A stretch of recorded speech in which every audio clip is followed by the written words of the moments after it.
Hello, this is J.N.S. and happy Friday. And so we are doing a esoteric dive into like the philosophical aspects of what we determine truth as Black Americans. And so I actually pre-recorded a presentation that I'm going to actually show you guys, but this right here is live. But we're talking about like the criteria for which we determine what is the truth. And so I was studying our community as a sociologist for like for a minute. And I pretty much was hearing us say this term, the truth needs no proof. So I was hearing a lot of Black Americans say that, particularly in certain communities, especially online. But like this saying that the truth needs no proof. I thought it was so deep. And what I took that to mean is that when something is true, it's self-evident. It's self-evident because of its objectivity, perhaps its evidence, perhaps it's um a very logical, whatever the meaning behind the proof needs no truth, you know, means for Black Americans on an individual level. I decided to study that from like I wanted to do a deep dive on what that actually means. And so I came up with some criteria that we use as Black Americans to determine truth. And so we're going to just do a deep dive into that criteria. And so I'll play the presentation, but I'll give you the criteria right now. Uh, One thing that I noticed is that we use evidentialism, causality, and sacred mathematics to determine what is truth. It doesn't need to meet all three criteria, but normally once we decide to lend credence to something, it's based on those criteria. So it's just something that I noticed that we as a community have been doing. And the reason why we would even cover something like this, like why would that even be important, was because we are in a different paradigm, meaning in terms of the structural aspects of power are shifting. I know that there's a lot of residual energy of a stratified system that we can still feel and see, as far as like being on like 3 dimension. But I know that there's a paradigm shift in terms of the governance and the structural aspects of this entire system on a global level. And so when we think about power shifts and when we think about like who's going to be up next to come up with their own systems, who's going to be next to like run um, the system, we have to consider like what type of what type of narrative or what type of structure are we going to use for that governance. And so I obviously knowing our people, we always talk about like speaking truth to power and the truth needs no proof. So any sort of governance system has to have truth embedded in it. That's just common sense. It has to have truth embedded in it. So that's why we're covering this topic. Okay. And so I will now present the video. It's like an hour and 10 minutes long, but I'm just going to present the video and we will watch together.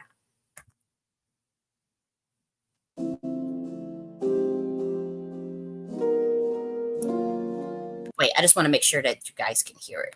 I just want to make sure that you guys can hear it. And yes, I recorded this yesterday and I was just going to like do one of those, Premiere, like have it, you know how you could automate the playing of the video, but it didn't work out that way. So we have to do it live. Okay, let me play it.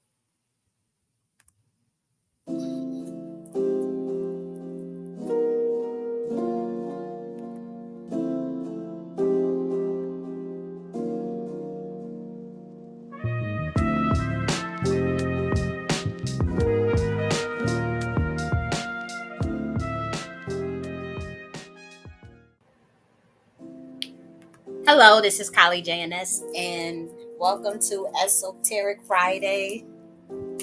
And so we are going to be covering a very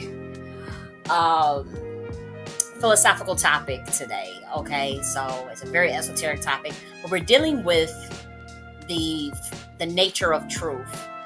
And again, it's more of an eschatological discussion uh, in terms of like the essence of truth. What determines truth? Is truth subjective?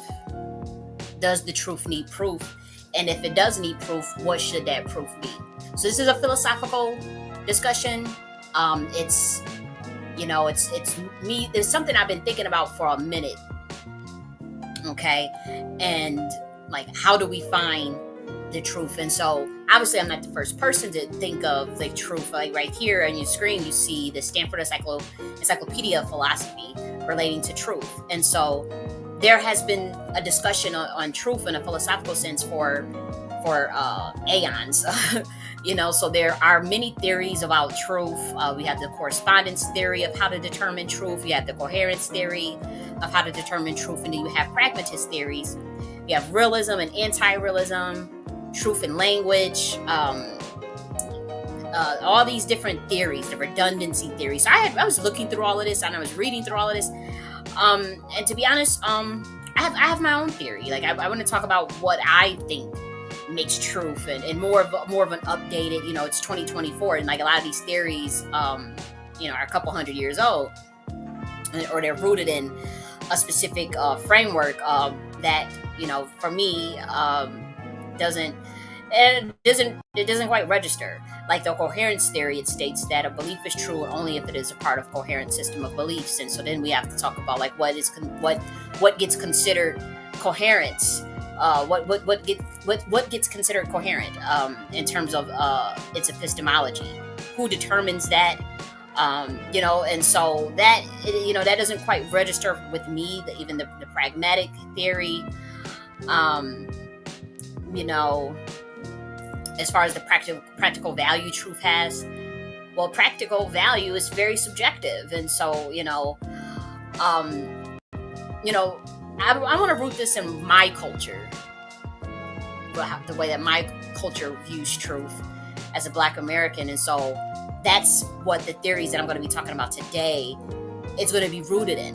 Black American theories on truth. So this is literally a philosophical video on Black American views on truth, our philosophy. And so I am going to curate that. Now, here's the thing. In Black American culture, we'll have, I've always heard a lot of us say the truth needs no proof. The truth needs no proof. That's like a saying that we say, like, okay, the truth needs no motherfucking proof. The truth needs no proof, meaning that it's something that is so evidential, and it is something that is so, it's rooted in some sort of proof that's already self-evident. So the truth needs no proof is like, well, that it's evident. That is the truth. That means that there is some sort of, by way of saying that, there's some sort of objectivity to it. And so I want to break that down, because we love to say that, and I think it's fascinating. I think it's a beautiful thing to say. Like the first time I've heard, I literally grew up hearing the truth needs no proof. That I heard that in my culture from Black Americans. And so I'm like, I was thinking about that. I'm like, we need to really break that down. We really need to break that down when we say the truth needs no proof. And what are we saying when we say that? Because on some element of our thinking, one can say that truth is subjective. But is it subjective? Is truth subjective? The truth needs no proof. Is the proof already embedded in truth? Or does it need proof? Okay, and so how do we find the proof of truth that makes it so evident that it literally needs no proof? This idea of the truth needs no proof. I love that idea. I think it's a brilliant idea. I'm just dissecting it. I'm just doing a philosophical dissecting of a Black American slogan. So, one of the things that I think of when we say the truth needs no proof is that it has to be rooted in some sort of evidentialism. When we think about, like, how do we find truth, you can't do it through certain methods of what is currently being done. So right now, what is considered truth, in terms of our theories, Western theories, and what people believe, that's not truth, that's propaganda, right? And so the way that the public in 2024 finds truth is through utilitarianism, which means the greatest good of for the whole, like it's like a utility aspect of that society embraces when it comes to what's considered truth, or like the wisdom of the crowds, or if it's based on numbers, like a large group of people believe something, therefore it must be true. Obviously that's a logical fallacy, but that is the way that society runs today in 2024. That is the opposite of my culture. That is the opposite of what Black Americans think. And so, again, utility is a measure of the satisfaction that a certain person has. And so I want to look at, because utilitarianism is a actual philosophy in itself, and I want to make sure that I'm quoting it right as far as me, of the statement that I'm making. Okay, so the greatest happiness for the greatest number should be the guiding principle of conduct.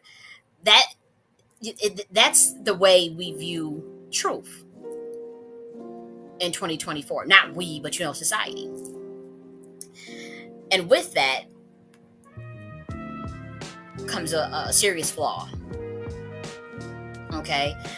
Because there are many people that believe in something in the greatest number that produces this greatest happiness for the greatest number at the expense of other people. And it could be non-truth. So, for example, white supremacy. There are many people that justify the systemic racial stratification that is currently in the United States of America. We know that it is a lie, but many people believe it. It's a psychosis. This is something that you'll have a majority of people, let's look at this. Let's break down the population of America. We got about 318 million people here, I think. Maybe 314 the last time I checked, but 314 million people. Obviously, the majority are in America are Caucasian white. I think you got close to 200 million, maybe 178 million white people last time I checked. So the majority of them that's the greatest number. And then you have about 40 million Black Americans, about 20 million Latino. How many Latinos? 20 or 30 million, and maybe more than that. But nonetheless, we see that this utilitarianism, in terms of even the truth, that truth, the definition of truth gets embedded in. So again, this is what the Western society is doing. I'm not saying it's correct. I'm actually challenging it, because obviously we have this notion of, this idea of white supremacy, which is a complete lie. But there are people, millions and millions of people, that believe, or don't challenge it at least. And if they don't believe it, they're not challenging it in terms of calling out that it's a lie, and that it's not truth. And then you have this utilitarianism built into this lie. And then that is what they're lending credence to create this idea of, quote unquote, the truth. And so I'm giving that as an example to say that you can't use the wisdom of the crowd or the wisdom of numbers of people to root the idea of what is considered truth, or what can be the proof of truth, when we say the truth needs no proof. We can't use the greatest number. And I'm saying this to Black Americans. I'm giving you the example of how the system of white supremacy is built up on a lie, but millions and millions of people are going along with it as if it is the truth. But that is not the proof of truth, because it is a lie. And we know that it is a lie on every measure when things are all equal. When things are equal, then you start to see different, that idea of white supremacy unravel on an individual level and a total level, and even historically, of course. And so, again, there are many people who believe in non-truths. There are people that are, that I'll give you another example. Black Americans. Again, this is esoteric studies course. that I'm doing right now. So if you guys are looking for something that's a little more entertaining, that is not, this video is very dry, it's very philosophical. I'm just in my bag right now thinking of this shit. Okay, and I just got to get it out. So the next example I want to give you is conspiracy theory, right? Now we know that conspiracy theorists get a bad rap in this country. That is obviously propaganda from, obviously the word conspiracy theory was created by the CIA to discredit someone who was thinking alternative information or who had discovered something that the rest of the brainwashed population didn't discover yet. And so the reason why you can't use the greatest number to determine your proof, to determine truth, is because look at what happened with a lot of the conspiracy theorists. We get ragged on by the masses only to be proven true at the end. So large groups of people do not determine the truth. They determine propaganda. They purport lies as truth, or they purport lies for propaganda or lies for mind control. And in Western society, the way the current American system is running is that they are using their litmus test for truth based on greatest number. That is a logical fallacy within itself. You can't say that, because all these people believe it, that means that it's true. That's logical fallacy 101. That's the first. But this is how our society is ran. And so when Black Americans, when we say the truth needs no proof, we are not talking about because the majority of us believe it, that means it's true. Because again, look at the conspiracy. We got ragged on. Conspiracy theorists, we got ragged on for every little thing we called out, only for years later for it to come true.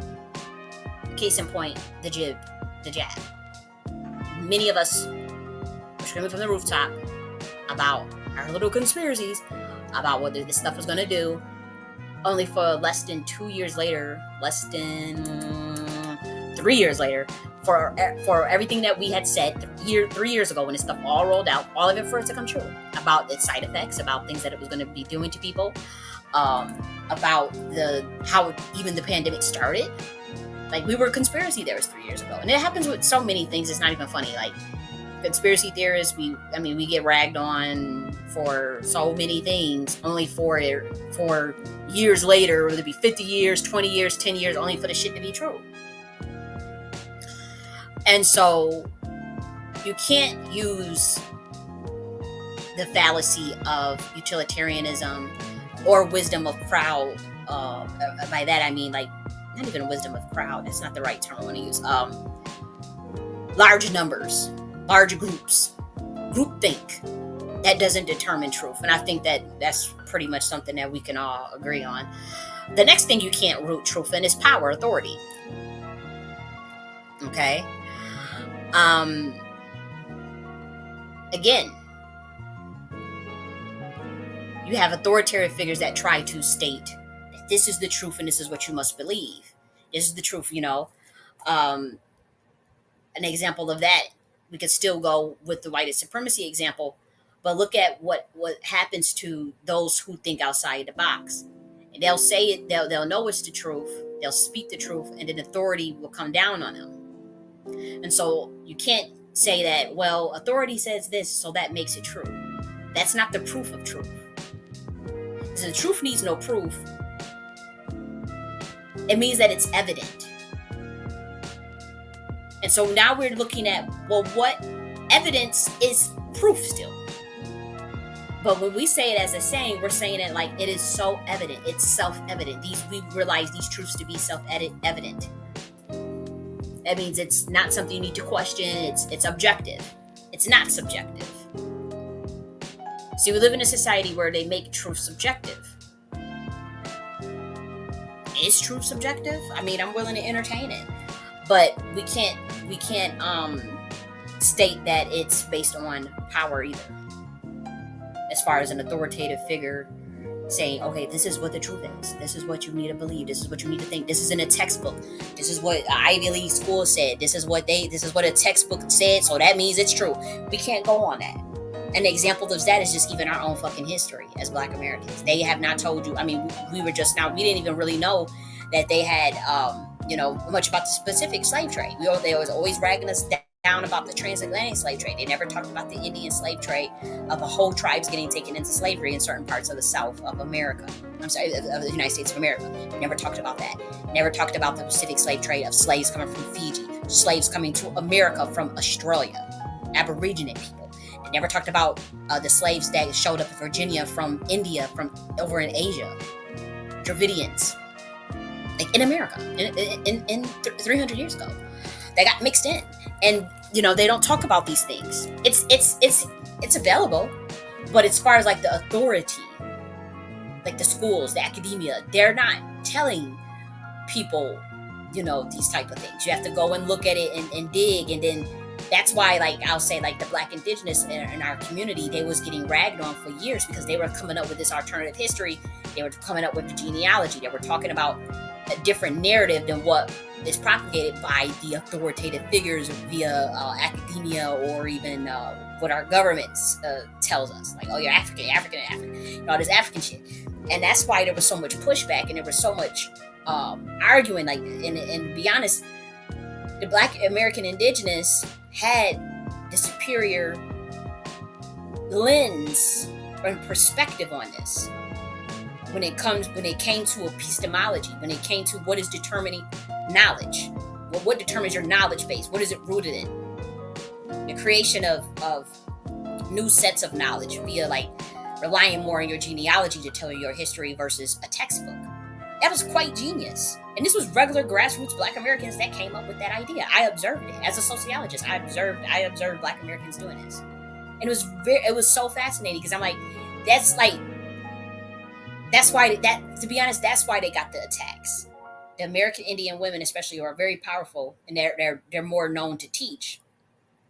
As far as like the and that the groups that were starting to form, the silos that were starting to form itself in, I noticed the attacks that will come on the women that were teaching this alternative, this it's not even alternative, but this other side of history that was not being talked about. And they were being told they were liars, because the truth, they wanted you to think that the truth came from the authority.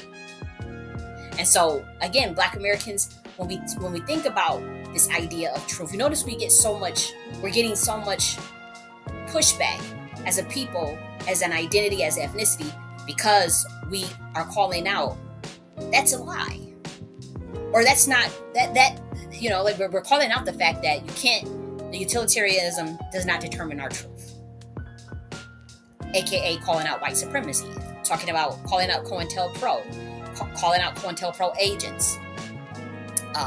And what do? They lay their force down and their power down by labeling a lot of us conspiracy theories, Black identity extremists. They lay down, to squash the fact that we call out their lies, that they are purporting as truth. Then on the other aspect of it, you have Black Americans that call out the power structure. Is it legitimate? Is there truth in it? Then we also get squashed that way as well.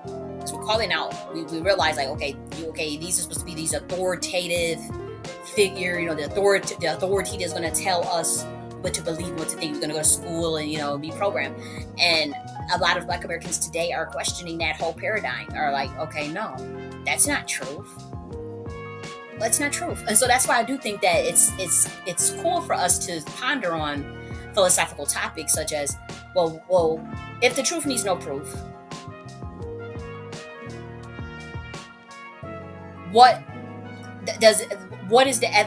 how is it becoming self-evident? The only way the truth needs no proof is through a certain set of criteria. And as a Black American, I think we need to sit and carve that out, because when we come up with these clever ideas, these ideas are ingenious. They are ingenious for one. For, like, again, I've heard Black Americans, they were having it in their title. They said the truth needs no proof. They were putting it all in their bio feed. The truth needs no proof. And I'm talking about as a sociologist. I witnessed this going back. So I'm like, seeing us say this, that means we think that is self-evident. Like, it's the truth is the truth. That's it. But self-evidence means that evidence. So with me just being Kylie J.N.S, be my own little world. Y'all know I be my own little world, my own little dimension. I'm thinking, well, what could that evidence be? And so I was really thinking about that. So I come with some cool ideas, as far as like carving out, this neo 2024 and beyond Black American philosophical ontological discussion on our definition of truth. When we say the truth needs no proof, and the evidence of truth, because apparently we don't really think that truth is subjective. So I would say, how do we determine that this idea of the truth needs no proof would be through 3 criteria that we're going to talk about today. 3 criteria. And I think it's cool. I think you guys are going to like it. Or, again, I wish I had like a group of us that that's why I started the Nakhti Queen Mothership Order.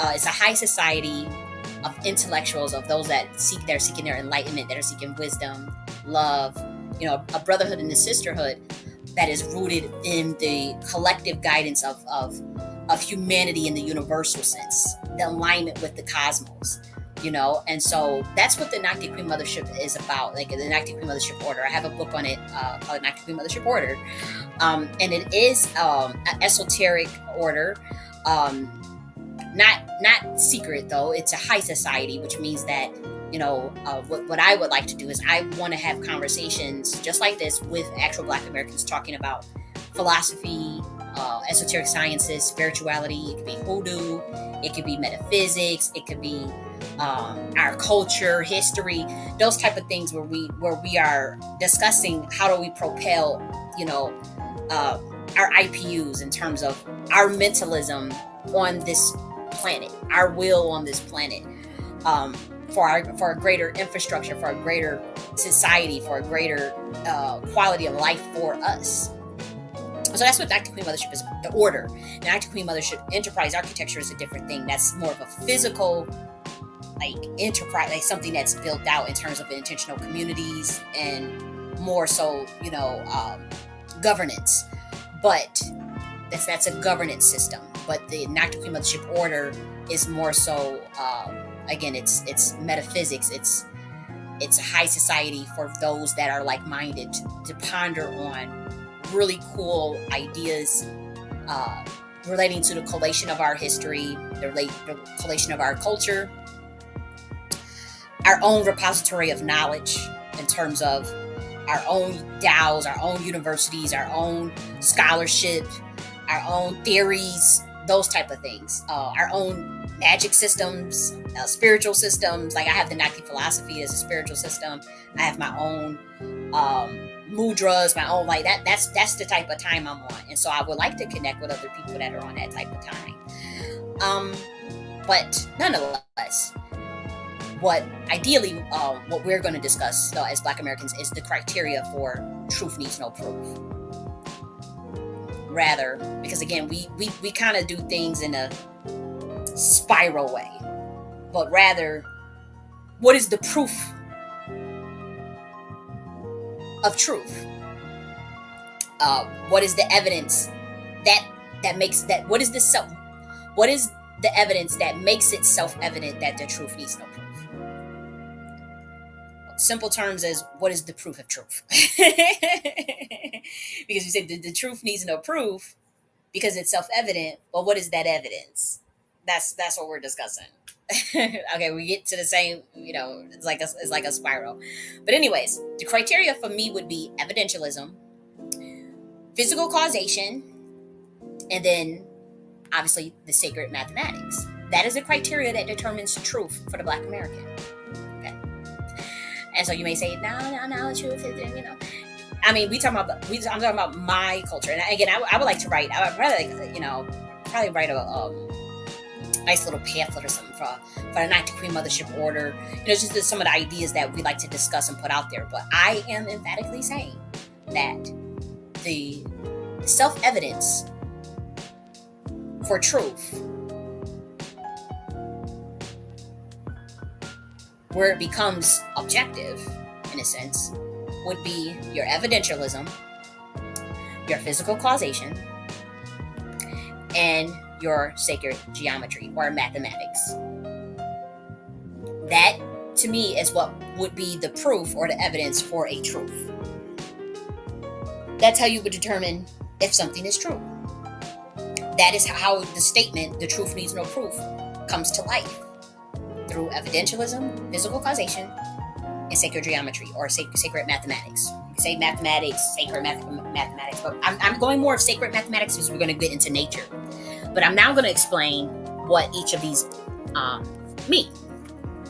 And so, obviously on your screen, we have evidentialism right here.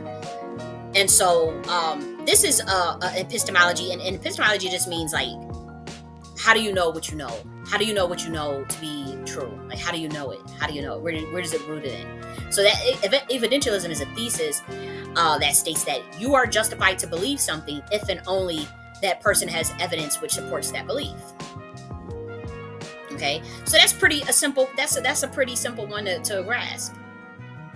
Okay, do you have the evidence to believe that it's true? What is the justification? So, obviously this comes into like the idea of the faith-based beliefs. There'd be a scuttlebutt or something that would be at odds with evidentialism, but at the same time, remember you have sacred geometry. These are one of the 3 criterias to determine truth. And so, when we're talking about truth, you have to have evidence. You have to have some type of evidence to justify it. That's the first one. Evidentialism. Pretty simple. Nothing that is something that can't be, it's not rocket science. I'm trying to look for some examples. I was trying to look for some examples for you guys. Because if you don't have if you don't have the evidence to justify the truth, then it becomes speculative or it's not true. Maybe. Because again, this is just one of the criteria. The second criteria is physical causation. Okay? And so physical causation is the relation between cause and effect. Physical interference propagated by some type of force. So that could be look at it as momentum. As a physical causation. Okay? So it involves a causal pathway that transmutes a force or exchange. Exchanges a conserved physical quantity. So here's some examples of physical causation. Throwing a rock through a window. Okay, if you throw a rock through the window, it's going to break. So you have the rock's trajectory and momentum linking to the throwing, and then the window breaking. So that's an exchange of momentum. So physical causation relates to an exchange of momentum. Here's another one. Lighting a match to start a forest fire. If you light that match, the effect, the cause would be that it will cause the forest to burn. You light a match to start a forest fire. Okay, so if you light this match, the next event that follows is it causes the forest to burn. So it's a relationship between cause and effect. That also can determine what's true. Here's another one. Rolling a spear down a slope. The force of gravity accelerating the spear is assumed to be the cause of its velocity.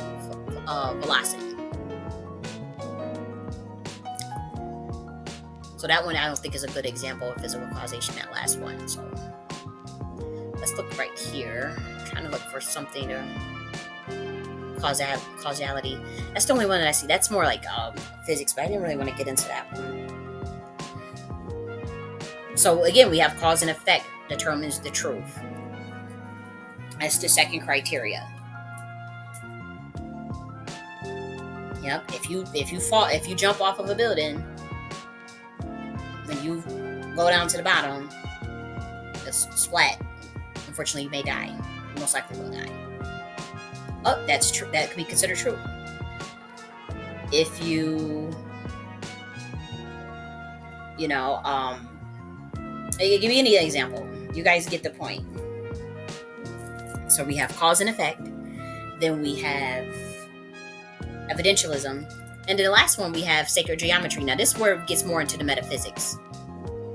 Another thing is, physical causation could get into metaphysics too, because like we think about like dowsing. Dowsing is a real phenomenon. It goes back to the days of Egypt with pendulums, in terms of finding power spots, in terms of even guessing certain things. I would say like metaphysics, in terms of like, for those that are like clairvoyant, psychic, remote viewing, I would say that will fall under physical causation too, but only if there's if the cause and effect can be proven. So for instance, say like I know sometimes like when people would go missing, the FBI would use clairvoyance or pendulums. Sometimes people that can use pendulums with dowsing to pinpoint locations of people. And so if they get that location correct, or that situation comes to pass, or they actually find that person, then that's physical causation. It's metaphysical causation, rather. It's not physical, it's metaphysical causation. And so I do think that the metaphysical causation could fall under the physical causation category as far as cause and effect. Now, if they don't get it right, then it's not true. Like when I do my weekly tarot videos, and every week, every time we do the readings, something that the following week it happens, and it's not just like a small little, like it'll be something major, like when I said it would be some type of government benefit glitch relating to some type of payment, and then that 3 days later, it was a glitch that affected 500,000 people, where we had to go to food banks. It was a government benefit payment. The child care benefit payment didn't go through. Literally 3 days later. That's metaphysical causation. Oh, okay. Now, if it didn't come true, then it was not true. But it came true, so it's true. If I'm saying a week before something happens and then it happens, and it's true, then that made it true. Metaphysical causation gets a little spooky, because now we're talking about like quantum physics, and now we're like, okay, probability distribution science. It's like, it's like quantum entanglement. It's like, whoa, like these things. That's what Einstein used to call quantum entanglement. It's really, really spooky, because it's like that gets creepy for people, not for me, but for people that realize that. I know that there are people that maybe, I'm not saying this a lot, but I know that there's probably a neuroscience. I know that there's neuroscientists that are like on my Twitter page that follow me, like neuroscience people with PhDs in neuroscience, or they're studying like metaphysics and shit. They'll follow my Twitter, because I know that they have on some level probably looked at something I put out or work that I've done, and I think they're probably curious as to like that phenomenon, like the idea of the metaphysical realm. How someone, like on a weekly basis, I do our weekly tarot video, and then the following week something of that comes true, and we're talking about something major, like the president with the president of Iran dying. Now, we didn't say president of Iran dying. Obviously, we just knew that there was some sort of religious figure that was involved with politics, something with traveling. He died in an airplane crash, and my words verbatim was some type of pastor that runs for president. See, but I was talking like it's like past, time, and present. The way I say it, he was already a religious cleric as far as a religious figure, but he was already the president. So I was thinking, again, when you think of time, present, and future, all of that is not existent in the quantum realm, or in the realm of the collective unconscious. And so sometimes it's like when I do the tarot reading, I'm seeing things. And something could have already happened, but I remember literally saying there's a pastor that becomes the president that dies by traveling, but he wasn't a pastor. I thought it related to Christianity, but it was still in the Abrahamic. He was Muslim though. He was a Muslim religious cleric, big religious figure. Then became president of Iran, and then he died in an airplane crash. We knew somebody was going to die, and it was relating to some type of politics or president or religious figure. And the president of Iran is a religious figure. So that had happened literally 4 days later. Not even 4 days later, 3 days later. And so again, it's that spookiness. But if any event that it doesn't come true, then it's not true. But when it does come true, then that fits the category of metaphysical causation, under physical causation. Yeah, I think that it doesn't, I don't think we need to even put a meta on it. It's still causality. Maybe we should just call it causality. And you have physical causality and you have metaphysical causality. Yeah, I think we should just use causality. So that's the second criteria. Let's change it from physical causation to causality. Yep, causality and evidentialism. Because psychic phenomena is real. And so we can't just rely on straight evidentialism if I can prove on a weekly basis that I can see things a week before they happen. And it's been accurate. Now, I'm not saying everything is accurate, and I'm not saying I know every detail. It's not about that. But it's details enough to where it's like, okay, that actually happened. Like, what are the chances? Like, the week that I said that there would be something huge in the investment world, that's followed that same week, Jim Simon dies. Like, literally the guy, the creator of quantitative, I mean, he changed the stock market. The dude changed the stock market. Like, these videos are up. Obviously, it's shadow banned because I don't think the government wants people to know about these type of things and topics, and none of the shit that I just talk about. I talk about very esoteric science. I talk about very deep stuff. And I think the metaphysical stuff might have freaked them out because that's eerily accurate on a weekly basis. I knew it was something going to be big in the investment world, finance world. And then, Jim Simon dies. What was his name? James Simon or Jim Simon. I want to make sure I get his name right. I think it was Jim Simmons, or was it Jim Simmons? I don't be pronouncing the dude's name wrong. Yeah, I think his name is Jim Simons. But he was huge in the investment world. He was the 51st richest person in the world, $31 billion, but there were investments. He was a hedge fund manager. Okay, but his knowledge of mathematics is what really propelled him in the investment world in terms of quants. When you talk about the quants and the mathematical models and algorithms to make investment gains from market inefficiencies, he mastered that in the investment world. There's not one person in the investment world that doesn't know who this person is. And so I drill this home to say that we have to take into account the metaphysical aspect of these things, the quantum aspect of things, this idea that there are units of light that have packets of information and data that can be accessed and give you information on the past, present, and future at the same time. They can give you information on the past, present, and future. We have to accept that. That's why I'm going to say that for Black Americans. And again, you'll have people that just be saying that they can do they're a metaphysician, or they can do what I'm talking about, this probability distribution, and they'll get it all fucked up. And even people that actually can do it, they may not get it all right all the time, and that's okay. But in the event that it does come to pass, in the event that it does come true, then it's truth. So first criteria, evidentialism. Second criteria, causality. Physical causality and metaphysical causality. That is your second criteria for determining the evidence of truth. Now, this one is the cool one that I think you guys are going to like the most, because I know my people, and I know you guys like this type of shit. The last one is sacred geometry, or mathematics, sacred math. Okay, so we all know there are mathematical principles and patterns in geometric shapes and proportions. A lot of that is found in nature. Okay, and so certain measurements that are constant, obviously golden ratio, pi 3.14. Like pi, I think the golden ratio is 1.68.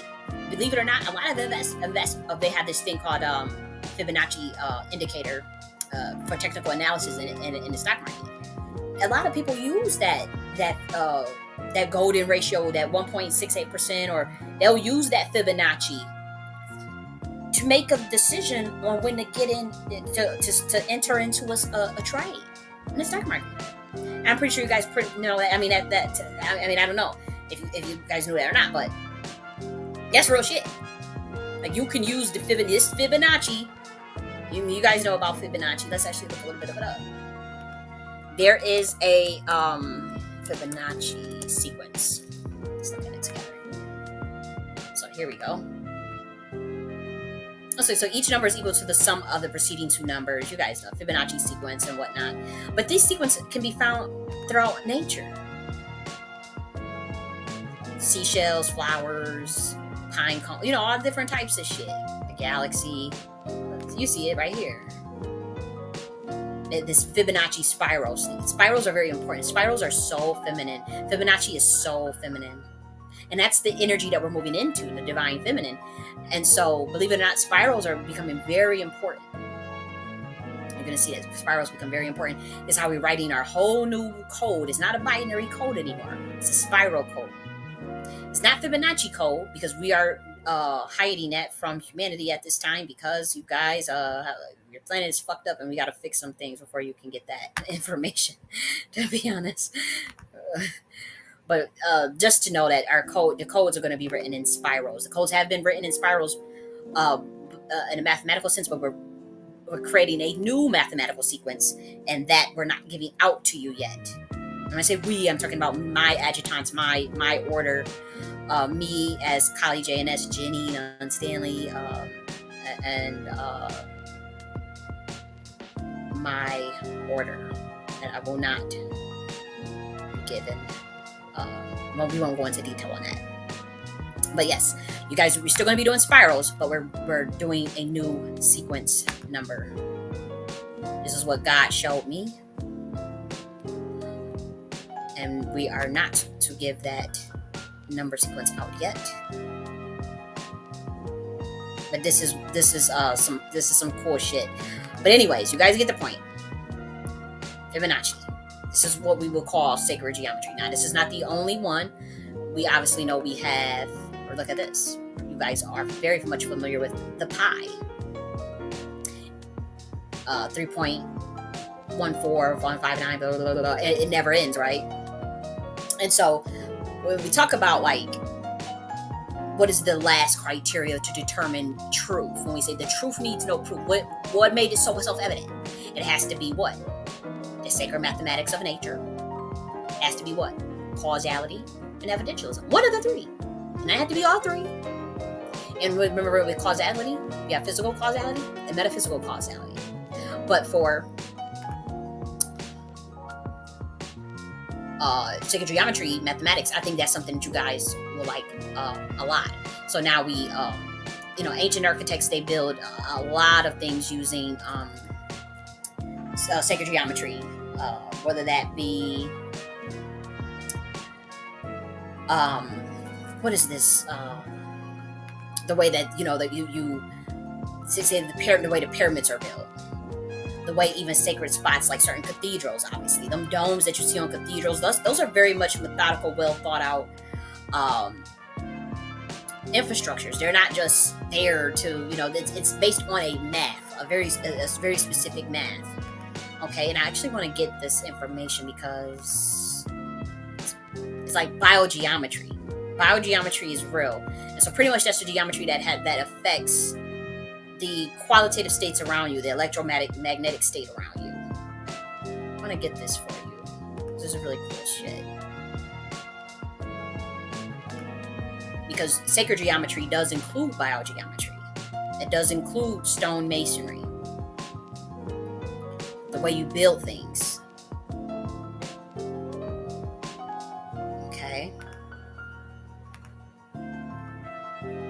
Just want to make sure I'm getting the here's another aspect of sacred mathematics, the ley lines. That's the word I was looking for. I was having to research it. Now, when we used to think about like ancient town planning, you would have ley centers, certain lines, And the Chinese will call them dragon currents, and then like Aborigines will call them dream paths. And so those are certain points in the planet, certain centers of the points that would create like powerful energy vortexes. And it would be based off of sacred geometry. It would be based off of a math. Okay? Based on math. Now, back in the day, like it was known that every town, like especially in ancient Egypt, Greece and Rome copied Egypt, of course, but they would always, at every town planning, we call serious town planning. And this is good for those that, like one day we'll build our Nakhti Queen Mothership intentional communities. We'll build that governance. When you talk about town planning, you have to do it based off of the biogeometry. So yes, you have measurements, actual mathematics, but then you have to combine it with the electromagnetic energy, and that's how you get biogeometry. Okay, and that is still under sacred geometry, sacred mathematics. And this right here kind of leads into the other areas. Now I'm getting a little tangential, but when we talk about like our town plannings, they will always have like a spot, two main paths crossing at the right angles, and a central power spot called Cardo and Ducamanis. Every town has that, whether it in obviously Europe copy. They would have these points to create certain power spots. Okay. And so you see that like ancient architects use that. So you see it right here. They use geometric principles to their structures, many completely isolated from each other. Obviously, the Stonehenge. Stonehenge is very much mathematical, but it's also very energetic because they built it based. They created a vortex using math to supercharge the electromagnetic energy of that area. This is what you do with town planning. And so, obviously, this we're talking about the criteria. I think it's very solid. I say this I'm giving you this information so that it's like, oh, that's a tangent. That has nothing to do with truth. Well, it's good evidence. This I think will suffice. That it should be the criteria that we use to determine truth. Sacred geometry. I mean, if you could build buildings and use it for, you can see it in nature. Obviously, look at this. The Nutella shell is 450 million years. So we can use sacred mathematics to determine our truths. So here we have the golden ratio. The golden ratio of mathematical proportion is 1.6.1830339 to infinity. Okay. So it's known as the divine proportion. Okay, so the golden ratio is found by dividing a line. Interesting. I didn't know that.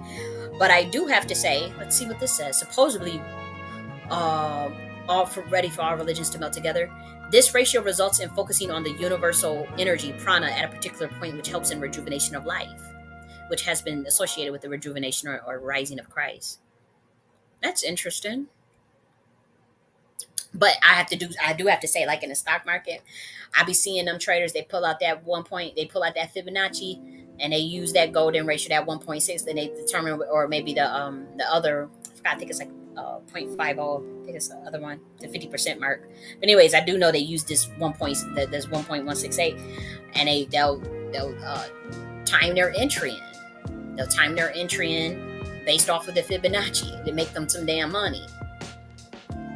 Okay, and so when we talk about like the sacred geometries or the sacred mathematics, I think that is a good criteria for us to use to determine our truth. Now, I just showed you Stanford Encyclopedia of Philosophy. The way they're determining truth is through the correspondence theory. You have the correspondence theory, the coherence theory, pragmatist theory, Tarski's theory, realism, anti-realism. All these different, they have their way of doing it. And so what the Nakhti theory of truth, we are using as Black Americans, evidentialism, causality, and sacred mathematics. That's what we use to determine our truths. It could be any type of truth. As we sacred the geometry. Now, when we get into causality, that's kind of physics. That relates more to physics. And so now you have quantum physics, you have quantum mechanics. Now you got Terrence Howard. He says 1 times 1 equals 2. I'm sorry, yeah, that's what he said. 1 times 1 equals 2. Okay, we're dealing with causality. We're in a room of causality. Now you, Terrence Howard, you got to show us the metaphysical causality, metaphysical causation of what you're talking about. Now, is it relating to your quantum? Is it quantum mechanics that you're into? Because that will fall under the causality. I'm not saying it's a lie. I just need to follow. I need to root that criteria. I need to root what you're saying in the criteria of what we use to determine truth. That's what I'm trying to say. I need you to show me you're a Black American based on these 3 criteria, which I think you got causality and sacred geometry. I think you have sacred mathematics and causality. Those could be 2 of your criteria that we're going to use to determine that it's true. I cannot say that it's a lie, and I cannot say that it's true, because I know for a fact we just broke down how what society considers true is all fucked up. I mean, they talk about white supremacy was true, like how their system is built up on the lie. They talked about men can play in women's sports, and men could be women, and men can give birth and all this crazy shit. All that's their truth, and that don't even make sense. It's not even rooted in anything. But as for Black Americans, our truth, the Nakhti theory of truth, is rooted in evidentialism, causality, and sacred mathematics. So when Terrence Howard is telling us, okay, 1 times 1 equals 2, y'all hadn't given him a chance to explain it. So we got 2 of the criteria that he can root it in. He got causality, which is more of the physics. Now he's most likely going to swing it with the metaphysical way, which I'm willing to entertain. They got to prove it true. And then your second one is your sacred mathematics. He knows math. He knows that sacred geometry. So if he can show us something, because again, when we talk about the irrationality, you do know that pi is irrational, like 3.14 all the way to infinity, just like the golden ratio, all the way to infinity. I wrote in my book, The Alternative to Freemasonry, that 0 and infinity is the same thing. Now, if you go and look at a Western society, they say no. My Esoteric Studies book, I wrote a chapter on that. I can break that down. Well, now I have to root that in some type of causality.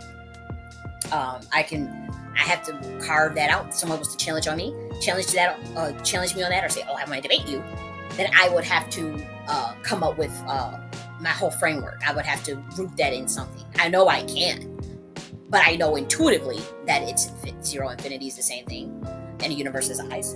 But if someone was to challenge me, no, it's not. 0 is nothing. Infinity is what is it? Everything or whatever. Nothing and everything at the same time. That's what perception and non-perception is. That's what equanimity is. As above, so below. And so, I mean, I know I can swing anything. The way my mind works.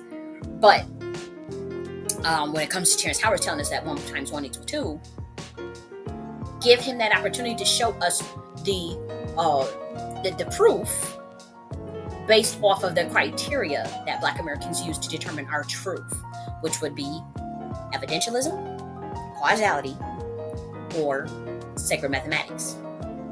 So I think he's going to use causality because he's more of the quantum physics. And then they may swing it into sacred geometry, sacred mathematics. And I am willing to sit and learn and see what it's about. I'm not going to sit there and write people off like that because we don't understand something. You don't understand it. Oh, that means it's crazy. No, that means you don't fucking understand it. So why don't you sit your ass down and learn something? Maybe you look at let's entertain it. Let's see it. And so that's how I see it. Now we have pi. We all knew about pi growing up.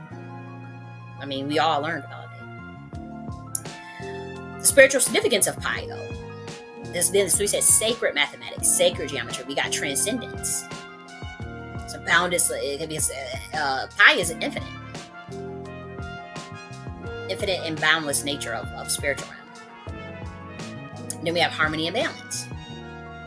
So pi is used to calculate the measurement of circles. And the circle is a 0. It also symbolizes balance and harmony, okay? Perfect symmetry and equilibrium found in nature and the universe. Then we have seeking truth. Isn't that something about Black Americans? Didn't we say when we talk about seeking truth, we want to use our sacred mathematics, because the pi symbol encourages us to embark on a journey of seeking truth and understanding. It urges us to question the world around us. This is what Terrence Howard is doing. He's questioning the world around us, to explore deeper meanings and to strive for that enlightenment. Okay, so we know that when we in nature we see certain numbers and patterns, and it's really cool. And so I do think that that is an obvious number of patterns in nature. I do think that is an obvious one that we should use for our criteria to determine truth.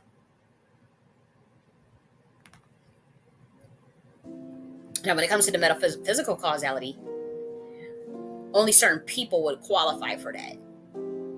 Obviously, your psychics, clairvoyants, remote viewers, people with that gift. Look at this. Math, the 5 stunning ways we see math in the world. Look at the honeycomb.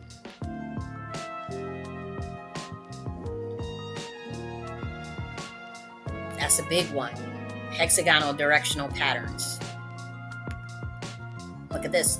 What's this one? Seashell. Fibonacci.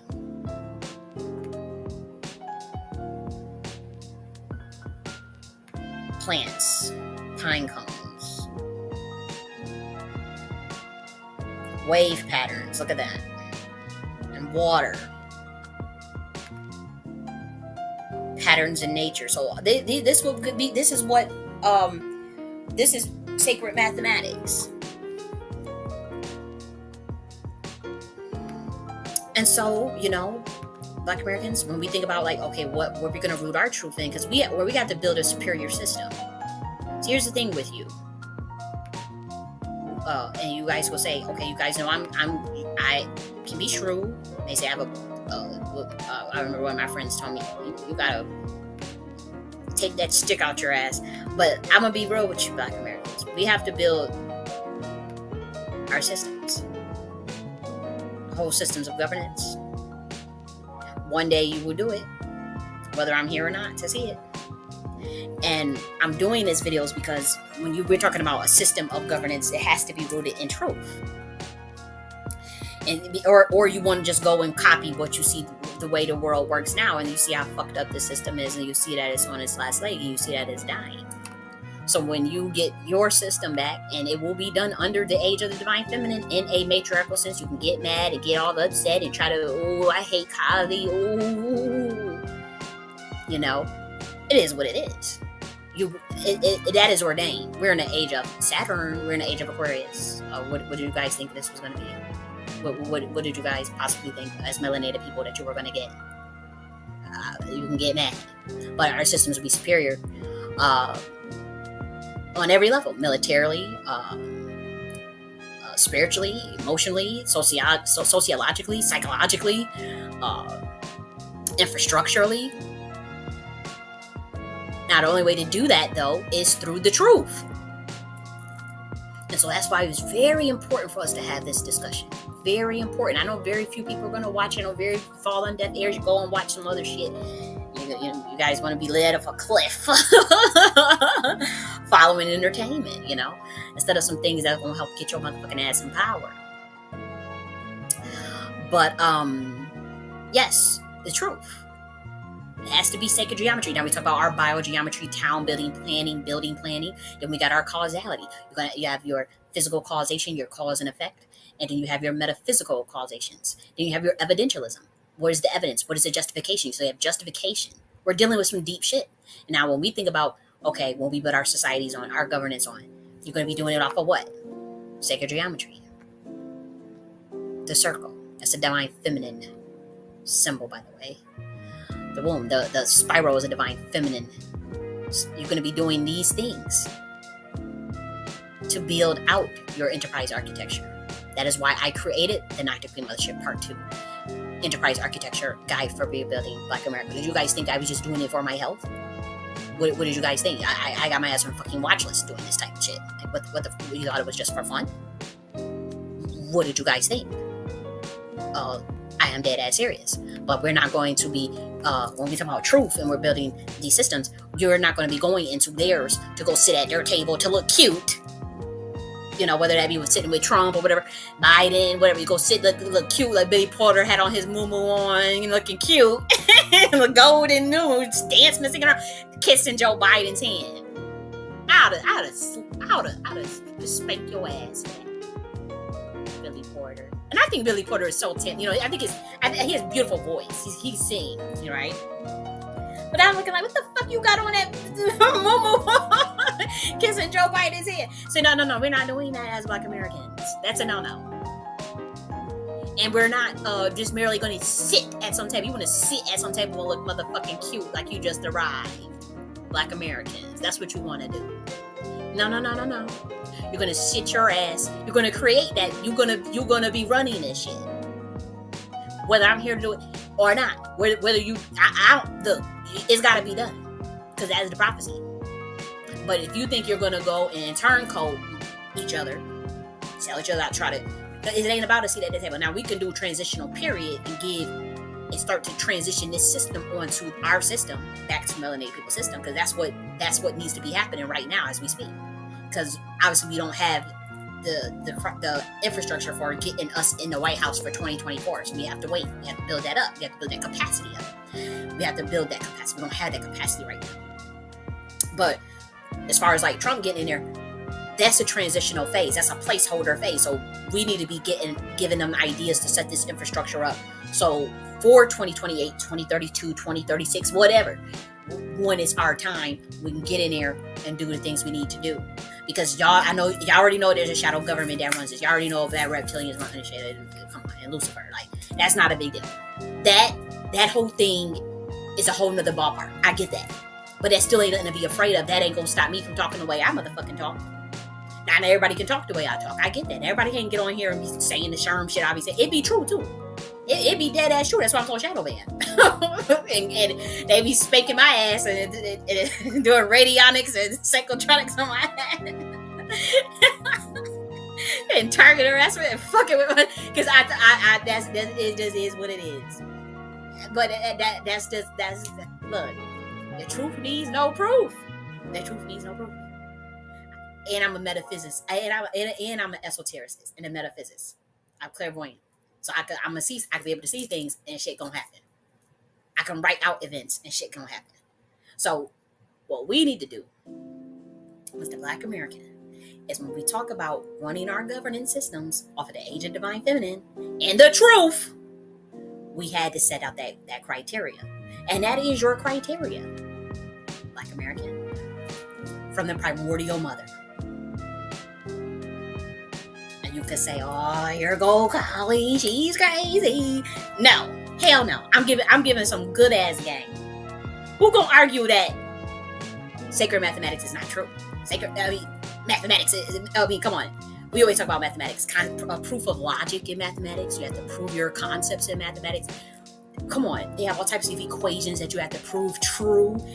Pythagorean theory, what is it? A squared plus b squared equals c squared, and e squared plus e equals mc squared. All this shit, you have to have some proof. And so mathematics is a great criteria. And you're going to be doing town planning. You have to build your own towns. You have to build things. You're going to have to build it off of sacred geometry, biogeometry, with the electromagnetic grid. That's the same thing Benjamin Banneker did. So you can't even try to say, "Oh, she doesn't know what she's talking about." Like, I always like to try to play on my motherfucking top of a genius. Miss me with that bullshit. The next one is causality. We have physical causality and metaphysical causality. That is your cause and effect. If I throw a rock at your motherfucking ass, a cone, you're going to get a head cone, a big ass knot on your motherfucking head. Boom. That's cause and effect. Okay, I threw this rock, and I said you're going to get a knot on your head. Oh, I threw it. Oh, you got a knot. Oh, that's true. Or a psychic said, "Oh, it's about to be a big ass power outage next week. Oh, guys, you got to prepare. The power outage coming. Big ass rainstorm coming. Oh, shit. The power go out. It's true." Or we go with evidentialism. I'm going to take these two branches and another branch. Oh, I got 3 branches. That's the justification.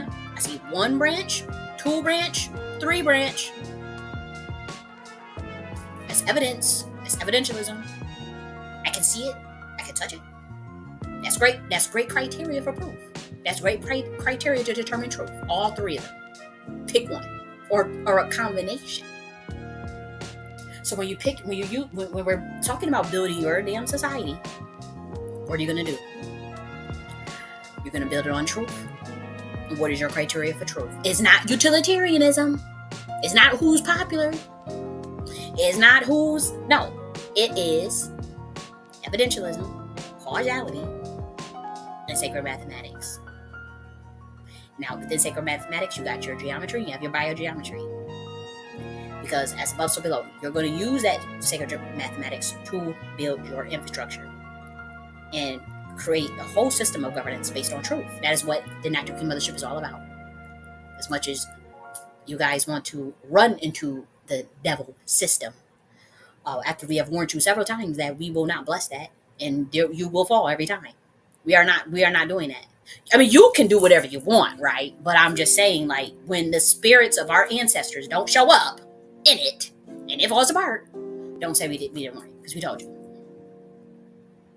Because we told you that we can't work. We don't. Our ancestors don't want to work with satanic wickedness, and wants to challenge it, and wants to take it over, and wants to get rid of it. Now, do a hostile takeover? Or we'll be so superior in knowledge and intellect and in our spirituality that it will be evident that we are superior, and that their system will fall if they want to lock us out, which is what we see. They want to lock out the brilliance one, target genius, kill our prophets, kill our leaders, do discrediting campaigns to make our geniuses look crazy, aka me. Try to people that are telling the truth say that they fucking crazy and don't know shit.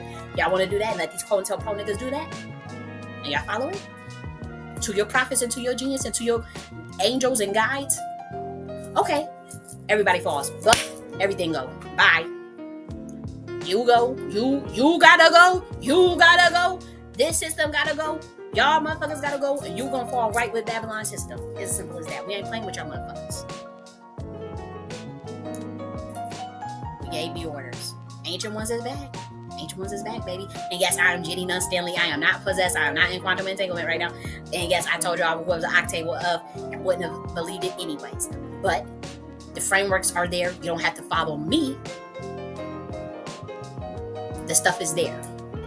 Our spirits are there, but our spirits are backing a certain regime. They're backing a certain paradigm. They are backing a primordial divine feminine energy.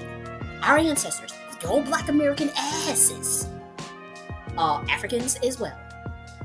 The African ancestors are it's primordial ancient energy. It's not y'all gonna sit up there and try to go up and sit and go where you go into the Babylon system and continue to work with them, sign their contracts, do their bidding, go and target go turn on each other, work with them.